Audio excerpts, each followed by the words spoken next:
வீராம்பட்டினம் கிராமத்தில் உள்ள சிந்தனை சிற்பி சிங்காரவேலர் அரசு உயர்நிலைப் பள்ளியில் ஆசிரியர் பற்றாக்குறையின் காரணமாக மாணவ மாணவிகள் சாலை மறியல் போராட்டத்தில் ஈடுபட்டனர். இச்சம்பவம் குறித்து தகவல் அறிந்த இடத்திற்கு சென்ற அரியங்குப்பம் காவல்துறையினர் மற்றும் சட்டமன்ற உறுப்பினர் பாஸ்கர் என்கின்ற தட்சிணாமூர்த்தி ஆகியோர் பேச்சுவார்த்தை நடத்தியதால் அங்கு பரபரப்பு ஏற்பட்டது.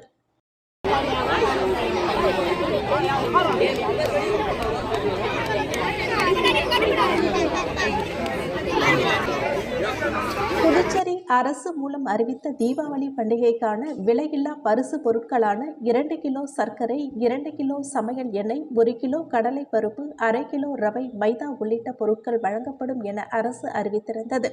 இந்நிலையில் இப்பொருட்களை உருளையன்பேட்டை தொகுதி சட்டமன்ற உறுப்பினரும் நமது மக்கள் கழக தலைவருமான நேரு என்கின்ற குப்புசாமி முயற்சியின் காரணமாக உருளையன்பேட்டை தொகுதிக்கு உட்பட்ட அனைத்து நியாய விலை கடைகளிலும் வழங்கப்பட்டது.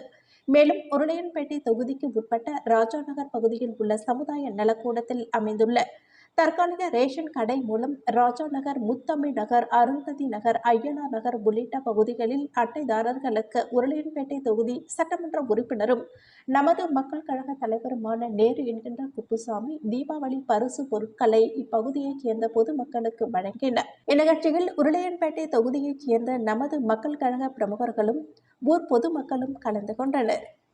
மகளிர் 50 ஓவர் உலக கோப்பையினை வென்ற இந்திய அணியினர்கள் டெல்லியில் குடியரசுத் தலைவர் திரௌபதி முர்முவை சந்தித்து வாழ்த்து பெற்றனர். பாரத பிரதமர் நரேந்திர மோடியை சந்தித்த இந்திய மகளிர் கிரிக்கெட் அணியினர் உலக கோப்பை வென்ற இந்திய அணி வீராங்கனைகள், அணி நிர்வாகிகள் பிரதமர் நரேந்திர மோடியை அவரது லோக் கல்யாண் மார்க் வீட்டில் சந்தித்தனர். அப்பொழுது வீராங்கனைகளுடன் பிரதமர் மோடி உரையாற்றினார்.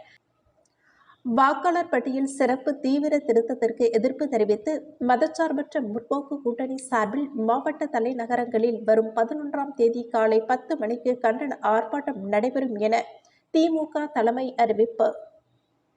புதுச்சேரி அரசின் வடி சாராய ஆலையில் முன் அறிவிப்பின்றி பணி நீக்கம் செய்யப்பட்ட 53 ஊழியர்கள் தங்களுக்கு மீண்டும் பணி வழங்க கோரி அரசியல் கட்சியினர்களுடன் சேர்ந்து புதுச்சேரி விழுப்புரம் தேசிய நெடுஞ்சாலையில் சாலை மறியலில் ஈடுபட்டதால் போக்குவரத்து பாதிக்கப்பட்டது. ஆஸ்திரேலியாவை வீழ்த்தி இந்திய அணி அபார வெற்றி. 4வது T20 போட்டியில் இந்திய அணி 167 ரன்கள் எடுத்து 119 ரன்களில் ஆஸ்திரேலியாவால் 119 ரன்களில் ஆஸ்திரேலியா ஆல் அவுட் ஆனது. 48 ரன்கள் வித்தியாசத்தில் இந்தியா வெற்றி பெற்றது.